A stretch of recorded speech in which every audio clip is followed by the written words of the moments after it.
Hello students, this is Upendra Yadav, your faculty of biology. और आज हम आपके लिए टॉपिक लेके आए हैं फर्टिलाइजेशन। जैसा कि बच्चों हमें पता है कि फर्टिलाइजेशन एंजियोस्पर्म में हमें पढ़ना है। और इससे पहले जितने भी हम रिलेटेड टॉपिक की बात करें, चाहे वो फॉर्मेशन ऑफ माइक्रोस्पोर हो, चाहे वो फॉर्मेशन ऑफ मेगास्पोर हो, चाहे हम उसकी बात करें कि जो माइक्रोस्पोर है वो पेरेंट बॉडी से कैसे फीमेल बॉडी तक पहुंचता है, उसको हम पॉलिनेशन कहते हैं। और टाइप्स ऑफ पॉलिनेशन, फिर हम बात करें अगर तो एजेंट्स ऑफ पॉलिनेशन, ये सारी चीजें हम डिस्कस कर चुके हैं। और आज हमें पढ़ना है फर्टिलाइजेशन होता कैसे है। बच्चों अगर हम एनसीईआरटी की बात करें तो एनसीईआरटी फर्टिलाइजेशन के टॉपिक को लेके बहुत ज्यादा डीपली नहीं जाती है, बट यहाँ पर हम इसकी डीप स्टडी करेंगे ताकि हमें आगे चल के कोई भी दिक्कत ना आए। तो first of all I introduce the term fertilisation. Fertilisation का बच्चे मतलब होता है the fusion of two opposite gamete. ठीक है, दो अपोजिट गैमेट का फ्यूजन। अपोजिट गैमेट कहने का मतलब है कि एक गैमेट जो है वो मेल से रिलेटेड होना चाहिए और दूसरा गैमेट जो है वो फीमेल बॉडी से रिलेटेड होना चाहिए। जब ऐसा हमें कहीं भी देखने को फ्यूजन मिलता है तो उसको हम फर्टिलाइजेशन कहते हैं। और ये एकदम सिंपल डेफिनेशन है, the fusion of male and female gamete is known as fertilisation.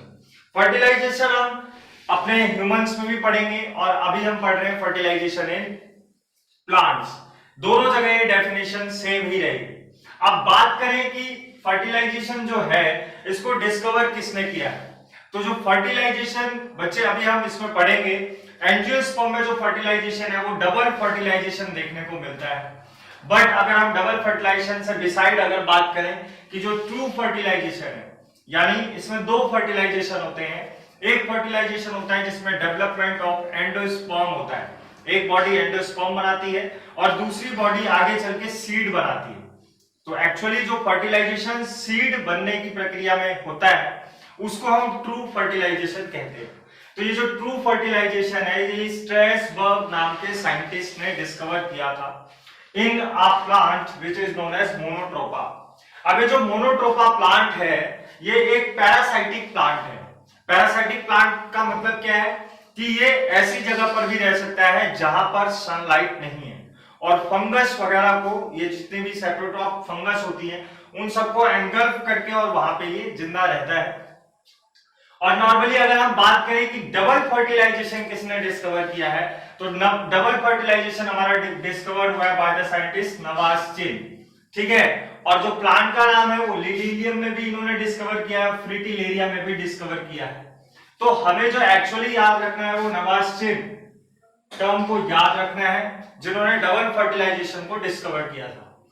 तो फिजिकली अब हम यहाँ पे स्टार्ट करते हैं बिना टाइम को गवाए हुए फर्टिलाइजेशन के स्टेप्स।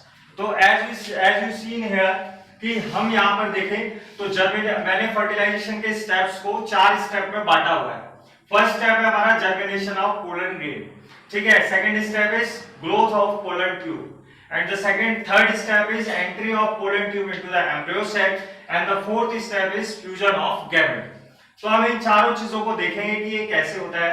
तो बच्चे यहाँ पर मैं फर्स्ट स्टेप को समझाने के लिए सिंपली यहाँ पर एक सेपरेशन दिखा रहा हूं और सेपरेशन से हम यहाँ समझेंगे कि फिजिकली होता क्या है। बच्चे यहाँ पर जब यहाँ पर जो हमारा माइक्रोगैमेट है वो फीमेल बॉडी के स्टिग्मा पे आता है, ये मैंने स्टिग्मा बना दिया। ठीक है, यहां मैं इसको मेंशन कर दे रहा हूं। और इस स्टिग्मा पर जब हमारा माइक्रोस्पोर आता है, ये सिस्टमेटिकली मैं माइक्रोस्पोर को बना रहा हूं। ये इसकी आउटर लेयर है एक्साइल जो कि डिसकंटीन्यूअस होती है और इनर लेयर जो होती है वो कॉन्टिन्यूअस होती है। तो जहां जहां पर जो एक्साइन एब्सेंट होता है उस लोकेशन को हम लोग कहते हैं जर्म पोर। बच्चों जैसा कि मैंने बताया था अपने प्रीवियस वीडियोस में कि जर्म पोर वो जगह होती है जहां से मेल गैमेट में से जो पोलन ट्यूब है वो बाहर आ पाएगा। क्योंकि सिंपली अगर ये जो एक्साइन वाला पार्ट है, ये एक्साइन वाला पार्ट अगर कॉन्टिन्यूअस होता तो जैसा कि हमने पढ़ा है कि ये जो एक्साइन वाला पार्ट है ये बना होता है हमारा स्पोरोपोलेनिन का। तो स्पोरोपोलिन एक नॉन बायोडिग्रेडेबल सब्सटेंस है, तो अगर ये कॉन्टिन्यूअस होगा तो यहाँ पर जो हमारी पोलन ट्यूब है वो बाहर नहीं आ पाएगी। तो सिंपली अब स्टार्ट करते हैं। तो जैसे ही यहाँ पर ये मेल गैमेट जो है लैंड करता है ऑन द स्टिग्मा, तो stigma secrete some sugar solution, sugary solution को रिलीज करती है। ये यहां पर मैं लिख देता हूं शुगरी सॉल्यूशन। तो बच्चे वैसे क्या होता है कि अगर हम बात करें शुगरी सॉल्यूशन की, हमें कोई बोले कि यहां पर कोई सॉल्यूशन है जिसमें शुगर ऐड है, तो ज्यादातर हमारे दिमाग में जाता है कि वो एक हाइपरटोनिक सॉल्यूशन होगा। बट यहां पर जो ये शुगरी सॉल्यूशन है ये हाइपोटोनिक सॉल्यूशन है as compare to the cytoplasm which is present in the pollen grain. मतलब पोलन ग्रेन के अंदर जो साइटोप्लाज्म प्रेजेंट है उससे ये जो सॉल्यूशन है ये हाइपोटोनिक है।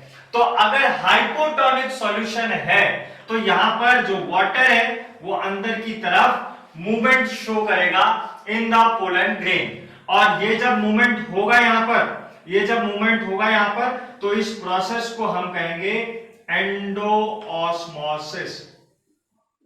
तो मैं यहां पर कह सकता हूं कि when the pollen grain land on stigma, the stigma secretes some sugary solution and this solution goes inside the pollen grain by the process of endosmosis.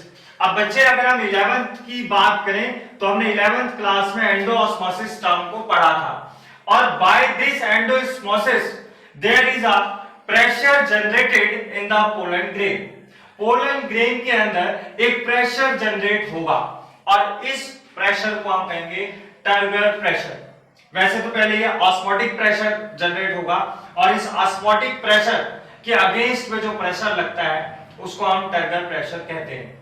तो सिंपली बच्चे जो टर्गर प्रेशर होता है ये सेल वॉल के द्वारा लगाया गया प्रेशर होता है। जैसे कि न्यूटन का थर्ड लॉ है, every action has a equal and opposite reaction. तो सिस्टमेटिकली अगर कोई भी प्लांट सेल, मैं आपको बना के दिखा देता हूं, यहां मैंने एक सिंपली एक सेल बनाई।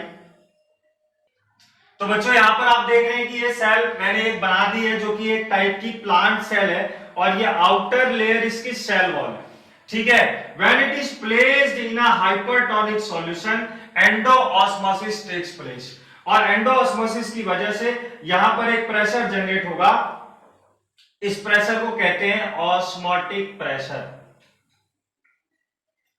और इस osmotic pressure is applied on the cell wall of the plant cell. और ये कौन अप्लाई कर रहा है? ये प्लाज्मा मेम्ब्रेन अप्लाई कर रही है। तो उसके अगेंस्ट, क्योंकि सेल वॉल एक रिजिड स्ट्रक्चर है, तो उसके अगेंस्ट सेल वॉल एक प्रेशर जनरेट हो जाता है वहां पर सेल वॉल के द्वारा। This pressure is known as turgor pressure.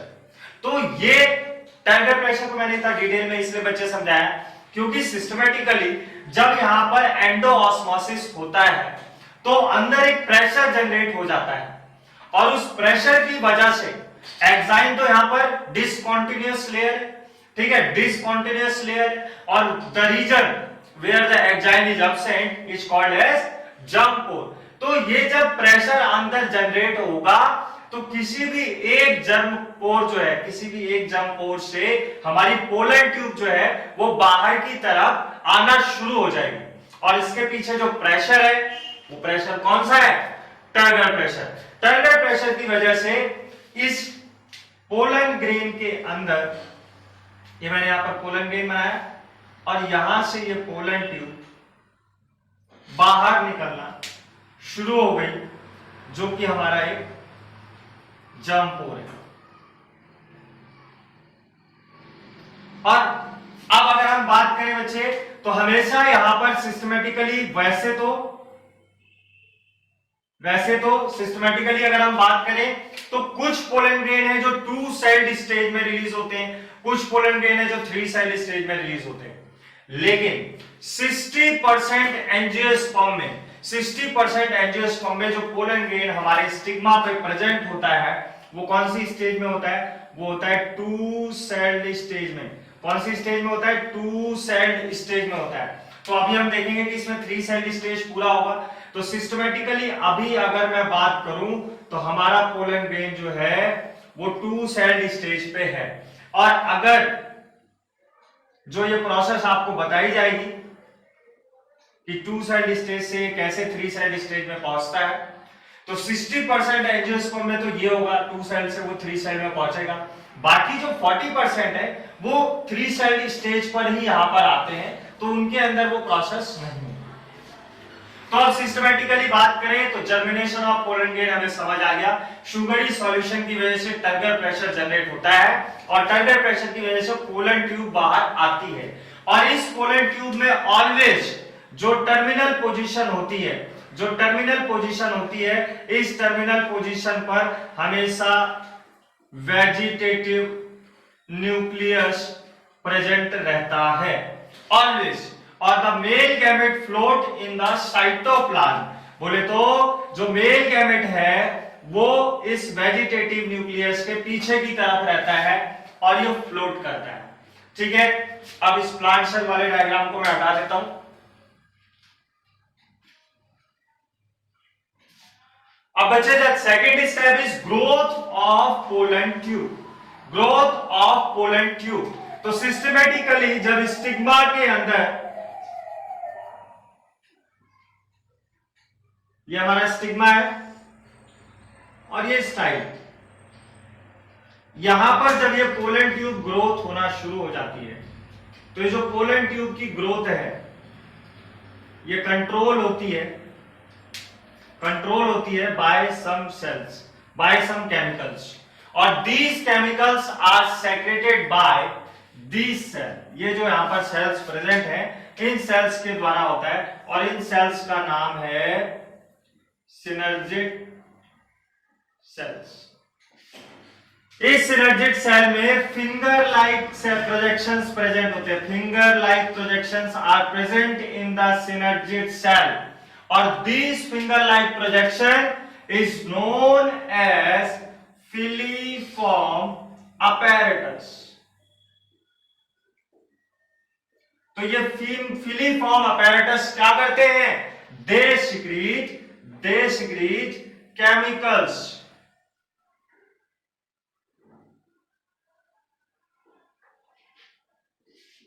ठीक है, और ये केमिकल्स जो होते हैं they are helpful in the growth of the pollen tube. ठीक है, और अगर हम इन केमिकल्स की बात करें, अगर हम अपने पोलन ट्यूब की बात करें तो the pollen tube show chemotropic movement. मैंने पहले भी बताया है कि एक ऐसा मूवमेंट है जिसमें केमिकल को ट्रैप करते हुए आगे ग्रोथ देखी जाती है, उसको हम कीमोट्रॉपिक मूवमेंट कहते हैं। तो ये सिनर्जिक सेल्स जो है ये केमिकल्स रिलीज कर देती है। ठीक है, और इन केमिकल्स का जो कंसंट्रेशन है वो सिनर्जिक सेल के पास बहुत ज्यादा होगा और आगे आगे आगे थोड़ा थोड़ा कम होगा। तो इसको वो लोग जो पोलन ग्रेन्स है, पोलन ट्यूब है, वो एंट्रैप करते हुए पहुंच जाती है। जैसे मैं यहां पर थोड़ा सा बना हुआ है तो यहां भी केमिकल्स होंगे और ये केमिकल्स बहुत कम होंगे। ठीक है, अब अगर हम बात करें तो यहां पर मैंने बनाया है वेजिटेटिव न्यूक्लियस। ठीक है, और यहां पर मैंने बनाया है मेल गैमेट। ठीक है, तो जो ग्रोथ ऑफ पोलन ट्यूब हो रही है, उसमें हमने क्या देखा कि ये जो ग्रोथ ऑफ पोलन ट्यूब है ये होती है due to the chemicals which are secreted by filiform apparatus। इस केमिकल्स की वजह से ये पोलन ट्यूब की ग्रोथ हो पा रही है और इस ग्रोथ को कीमोट्रॉपिक ग्रोथ भी कहते हैं। यानी अगर कोई पूछे कि पोलन ट्यूब किस प्रकार से ग्रो करती है तो आप बोलेंगे कि कीमोट्रॉपिक ग्रोथ पोलन ट्यूब के अंदर होती है टुवर्ड्स द मतलब from the stigma towards the ovule. ठीक है, और अगर हम बात करें तो इस पोलन ट्यूब में हमेशा टर्मिनल पोजीशन पर वेजिटेटिव न्यूक्लियस होता है। अब इसी ग्रोथ के दौरान हमारा जो टू सेल्ड स्टेज है, इसमें जो हमारा ये गैमेट है जिसको हम कह रहे हैं male gamete, this male gamete undergo mitotic division, और माइटोटिक डिवीजन होने के बाद it is converted into two male gamete. First is generative nucleus first और दूसरे को कहते हैं जनरेटिव न्यूक्लियस सेकंड। इस तरीके से इनको नाम दिया जाता है, और आप इसको मेल गैमेट फर्स्ट और मेल गैमेट सेकंड भी कह सकते हैं। ठीक है, अब हम अपने थर्ड पॉइंट पर आते हैं। इससे पहले अगर थर्ड पॉइंट से थोड़ा सा पहले फिर एक नोट मैंने नोट्स में दिया हुआ है, तो वहां पर दिया बच्चे की जो पोलन ट्यूब की ग्रोथ होती है ये इस फिलीफॉर्म अपेरेटस के केमिकल्स पर तो डिपेंड करती है, और ये बहुत स्पेसिफिक होती है। ये इतनी स्पेसिफिक होती है कि ये पहचान सकती है कि कौन सा पोलन ग्रेन मेरी खुद के बॉडी से रिलीज हुआ है और कौन सा पोलन ग्रेन किसी और फ्लावर से रिलीज हुआ है।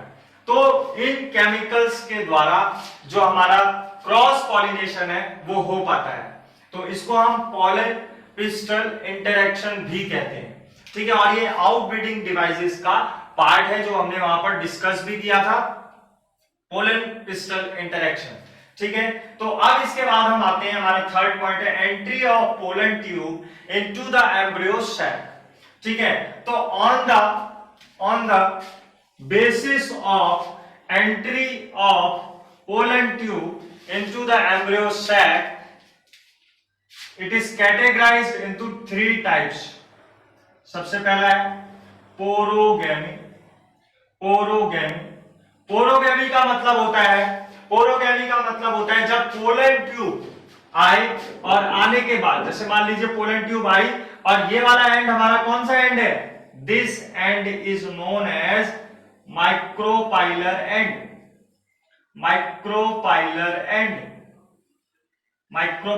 और this end is known as chalazal end. तो अगर हमारा जो पोलन ट्यूब है वो एंटर करता है माइक्रोपाइलर एंड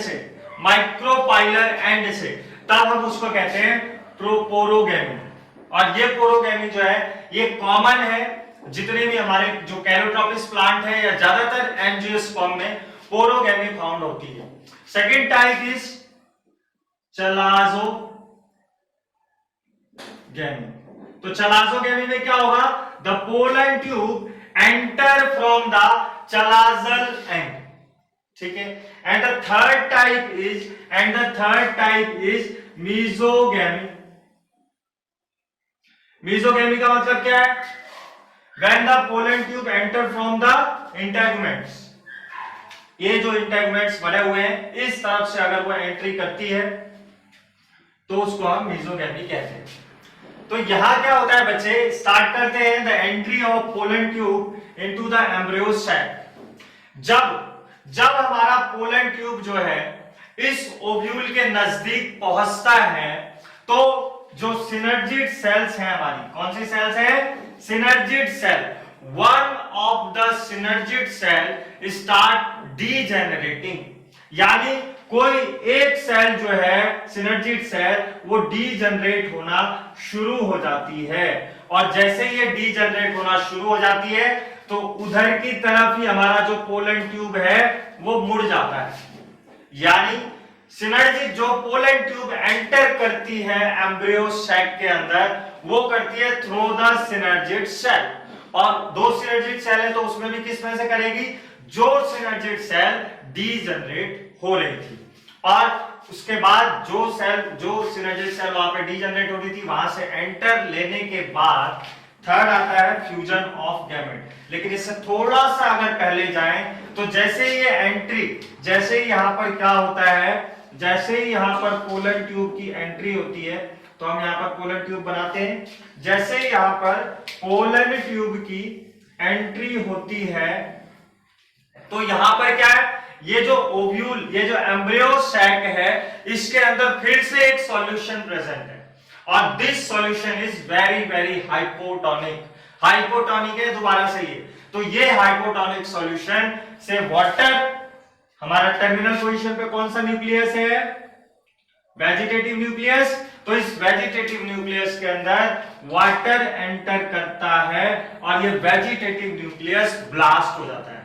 ठीक है, और ब्लास्ट हो भी जाना चाहिए क्योंकि वेजिटेटिव न्यूक्लियस टर्मिनल पोजीशन को एक्वायर इसलिए कर रहा था क्योंकि इसका फंक्शन ही है to regulate the growth of pollen tube. तो पोलन ट्यूब जब यहां पर आ चुकी है तो अब वेजिटेटिव न्यूक्लियस का कोई काम भी नहीं है और वेजिटेटिव न्यूक्लियस यहां पर ब्लास्ट हो जाता है, जिसकी वजह से ये जो एंड वाला पोलन ट्यूब का टर्मिनल एंड है ये ओपन हो जाता है और दोनों मेल गैमेट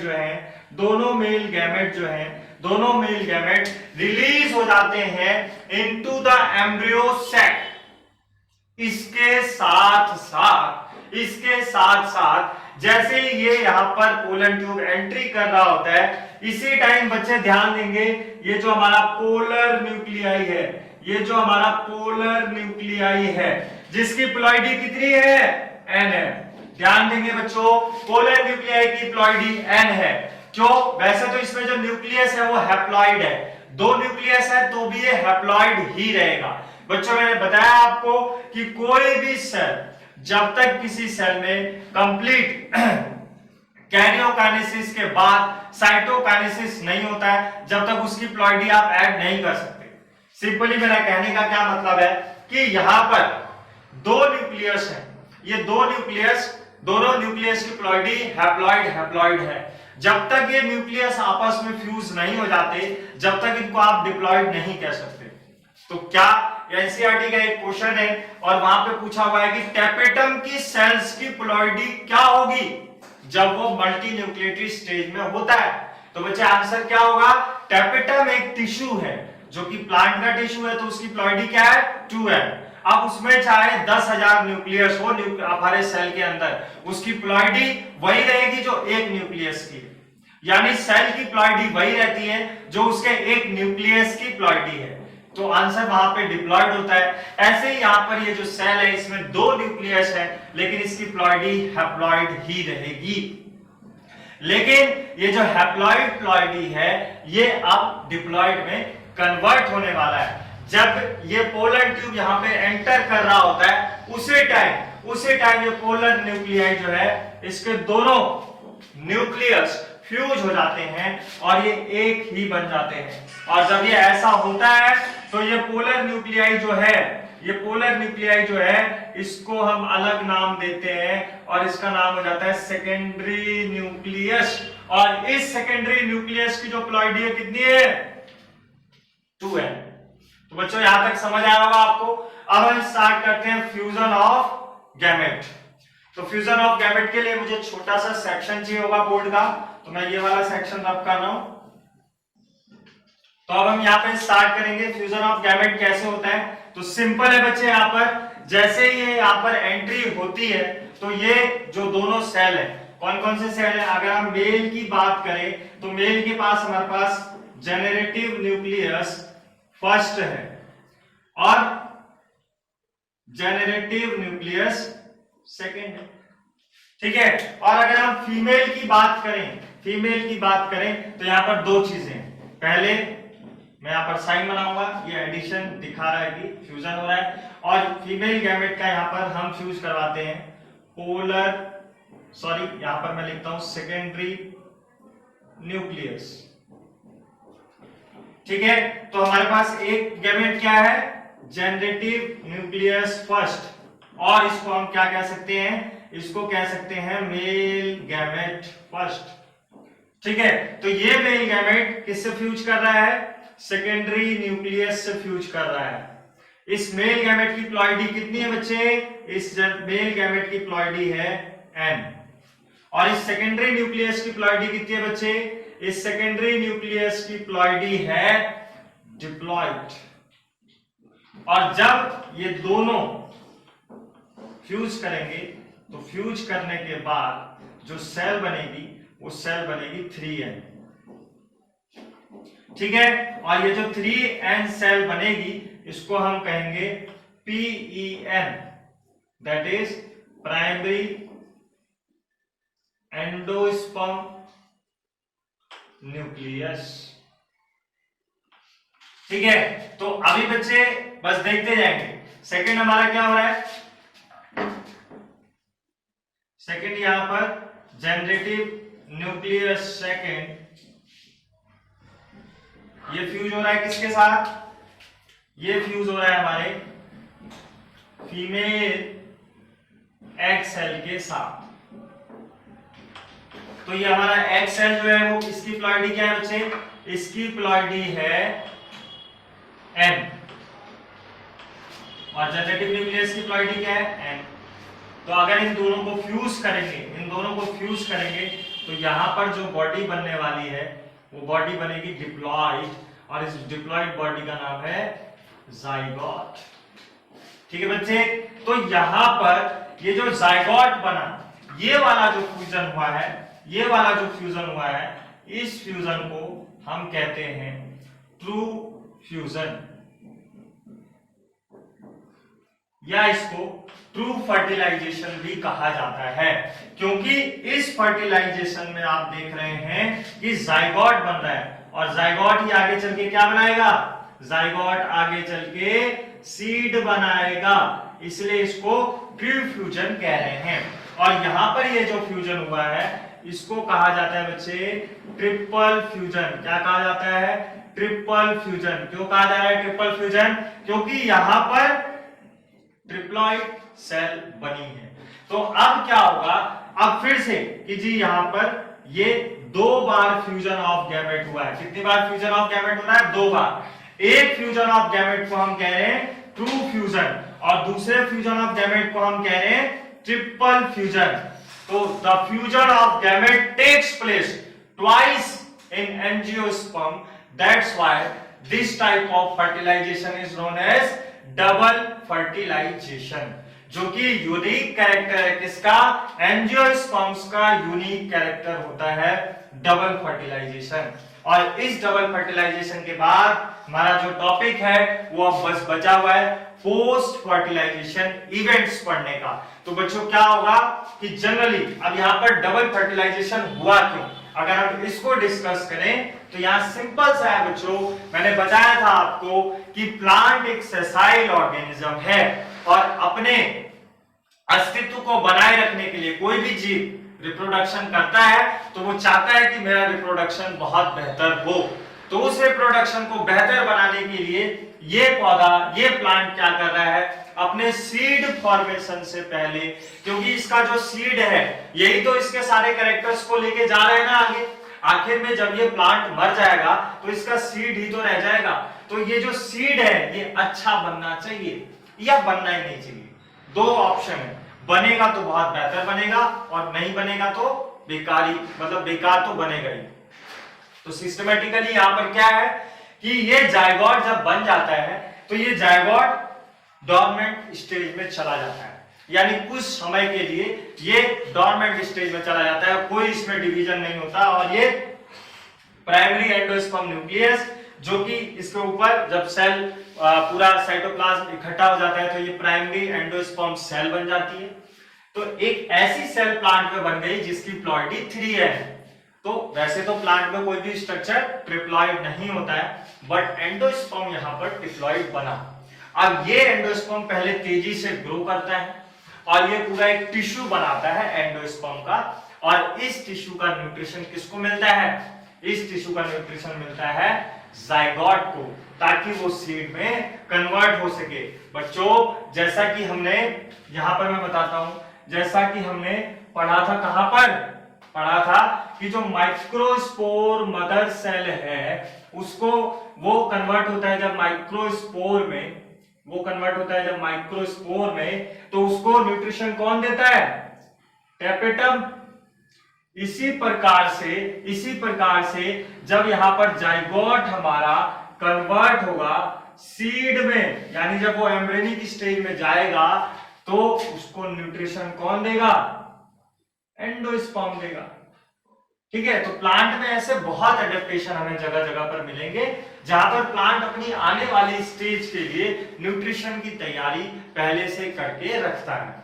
तो बच्चों यहाँ पर आपका डबल फर्टिलाइजेशन खत्म होता है। In next lecture we will discuss about the post fertilisation events. और पोस्ट फर्टिलाइजेशन इवेंट्स में जो हमें पढ़ना है वो दो चीजें पढ़नी है। First of all we study about the development of endosperm and second we will discuss about the development of embryo. और ये एम्ब्रियो हम मोनोकॉट का भी एम्ब्रियो देखेंगे और डाइकॉट का भी एम्ब्रियो देखेंगे। ओके, थैंक यू बच्चों।